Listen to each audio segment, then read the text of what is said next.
Nearly everyone drastically underestimates the cost required to develop, scale, and manufacture a new electronic product. And this is one of the main reasons that so many hardware startups end up failing. Without knowing all of the various expenses, you're going to either run out of money before your product is ready, or you're going to find yourself with a product that can't ever be manufactured profitably. So, are you going to be one of these people who underestimate all these costs, or are you going to finish watching this video? Okay, great. I'm glad you stuck around. Let's go ahead and get started. We're going to first look at development cost, then scaling cost, and then finally we're going to look at the manufacturing unit cost. Development costs for most hardware products are broken down into 4 categories. We have the electronics, then you have the software or the firmware, then you have an enclosure and other mechanical parts, and then also the retail package. So let's start with the electronics. The electronics will usually be the most complex and expensive part of your product to develop.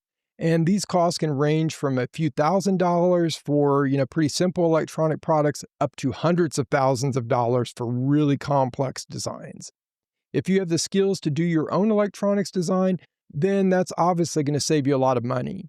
If you outsource the electronics design, just be sure you get an independent design review to ensure that you're getting a quality design done. If you can't remember all of these costs, then I've created a PDF guide for you that also includes estimated costs for all the various electrical certifications. And you can download it using the link that you see here, and you can also find the link in the video description and as a comment. Next up is the software or the firmware, and nearly all electronic products, except maybe for a basic power supply, is going to require some kind of software.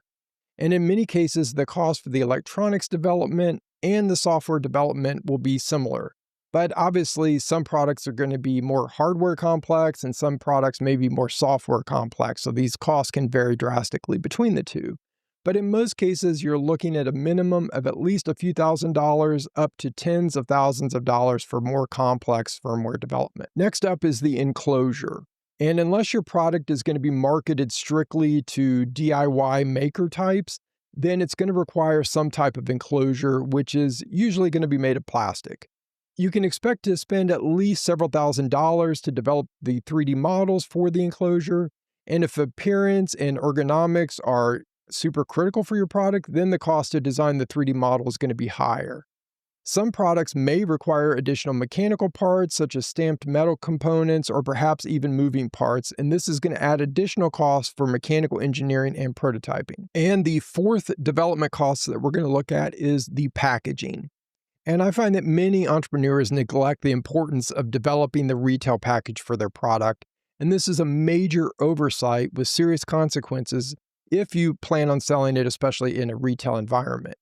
Unless you only plan to sell your product online or to industrial customers, the retail package is honestly almost as important as the product itself, and sometimes it's even more important. Okay, so those are the development costs, which tend to be what I see most people focus on the most, especially the first time for their first product. But you need to be thinking beyond development if your goal is to commercialize your product, and that includes looking at scaling cost and manufacturing costs. Finishing the prototype for your product is a major accomplishment, so sincerely congratulations on getting through and having a prototype. But I'm sorry, don't get too excited yet, because it's still a huge step to go from prototype to large volume production. In fact, I find this is probably one of the most underestimated steps in launching a new product. So let's go ahead and look at the major scaling costs for an electronic product, starting with certifications. And nearly all electronic products are going to require certifications of some sort, depending on where the product is going to be sold. For example, in the US, this may include FCC and UL certification, and in Europe, it may include CE marking. Certification costs may range from only a few $1,000s up to as high as $50,000, and it really depends on the product and to a large extent how any wireless features have been implemented. If you use pre-certified modules for wireless functions, then you can reduce your certification costs by thousands of dollars. Just keep in mind, certification isn't required until you're ready to begin selling the product. And in many cases, you can also perform small sales tests without the need for certifications. In addition to certifications, the other big scaling cost is the cost to set up manufacturing. So the transition from prototype to mass manufacturing is a really complex process that most people just underestimate or don't even think about at all in advance.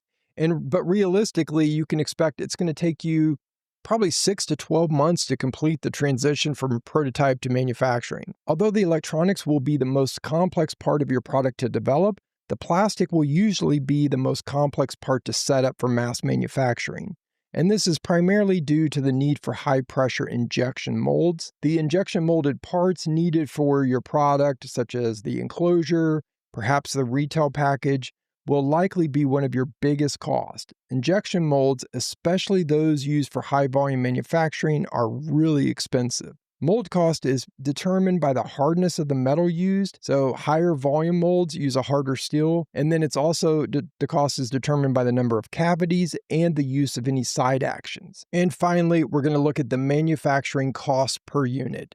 And no doubt about it, the single most important cost to know is the manufacturing cost per unit of your product.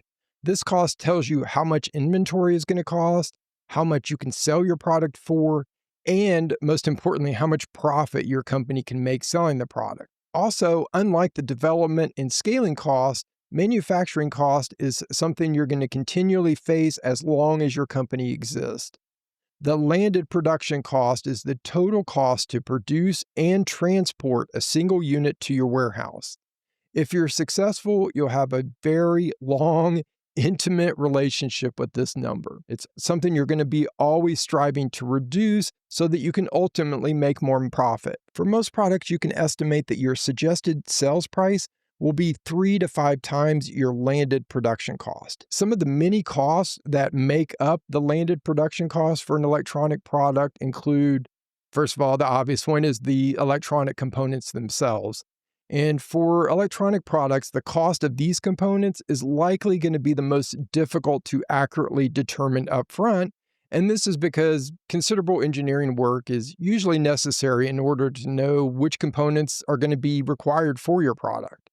And a lot of startups wait until their product is completely designed and prototyped and ready for manufacturing before they finally begin to determine the components cost and ultimately the production unit cost. This is a mistake because you really need to have an estimate of this cost before you spend tens of thousands of dollars developing the product. This can be done with only a high-level design before you begin the design of the full custom schematic. Next up is the PCB. These electronic components can't just be floating in space. They have to be attached to the board, which is the printed circuit board. And this is a two-step process. First, the empty PCB is manufactured, and then all of the electronic components are soldered onto the board. The cost of the blank PCB is mostly determined by its size and the number of routing layers, whereas the cost to assemble the PCB is primarily determined by the total number of components, the minimum pin pitch or the spacing between the pins, the use of any leadless packages like QFN or BGA, and whether or not components are soldered on both sides of the PCB. Keep in mind that the cost to produce your assembled PCB in volume will be many times cheaper than the per unit cost of the prototypes. Most of the cost is the initial setup, so as the volume increases, the setup cost becomes minimal. So now that we've included most of the cost for the electronics portion of the product, now we're going to look at the injection molded plastic parts, which for most products are going to be the enclosure. And the cost that you're going to pay for any type of production plastic parts is primarily determined by the weight, size, mold type, and type of plastic used. You can eventually increase your production speed and reduce the part cost by using multiple cavity molds. A multi-cavity injection mold allows you to produce multiple copies of your part with a single injection of plastic. But having multiple cavities also significantly increases the mold cost. Then some products are going to have other mechanical parts that they need to include in the manufacturing cost, such as stamped metal parts, springs, gears, screws, motors, and so on. And in many cases, stock components can be used, which will eliminate any scaling cost or setup cost for a custom part. Now, once the various individual components are ready, the next step is to assemble them to form your final completed product. And the cost of this step is almost entirely labor cost. Then once the final product has been assembled, it needs to be tested to confirm it's fully functional and that it meets all of the quality specifications. Some testing of the electronics may also be done before final assembly, as to prevent wasting the cost of final assembly for a unit that has problems with the electronics. Then we have, those are a lot of the major costs. Now we're going to look at some of the smaller costs that you need to be aware of. The first one is scrap rate. So no manufacturing process is ever perfect, and you're guaranteed to have some faulty units. Initially, this can be 10% or more, but as time goes on, you're going to optimize your manufacturing process to be able to reduce this number to maybe 1 to 3%. The next cost is the packaging cost, and this is going to depend whether you're selling your product in retail stores or primarily online. For products sold in retail stores, like I've already mentioned, it's really critical to have optimal retail packaging, and because it's what's going to actually sell the product. The packaging costs can be greatly reduced, though, if you plan to only sell your product online or via TV or to industrial commercial or customers, because then the packaging doesn't have to do the selling. And then finally, another cost that you need to make sure you consider are returns. And, just like you're guaranteed to have some faulty units that must be scrapped, you're also guaranteed to have at least a small percentage of unhappy customers that want to return the product. So be sure that you include this in your final production cost. Just as with the scrap rate, your return rate should decrease as you optimize your product, your packaging, and your customer service. Next up is the freight cost. So depending on where your product is manufactured and sold, it's likely going to need to be trucked from the factory to the local seaport.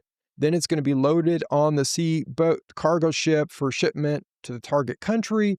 Then once the boat arrives in the target country, you're going to need to truck it from the port to your warehouse or directly to the customer. So these are all expenses that you want to include in your manufacturing unit cost. And finally, of course, we cannot forget about duties and tariffs.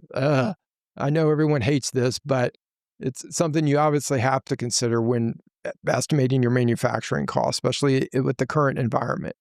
Both the country of manufacture and the country of import can charge duties and tariffs, and this needs to be included in your final landed cost. Although some product categories in some countries may be exempt. Now, this is a really complex and a fast-evolving topic, so you definitely want to consult with experts on this. Don't forget to grab your free PDF guide that includes all the costs discussed in this video, and you can use the link that you see here. If you enjoyed this video, then I really suggest that you watch this video right here next.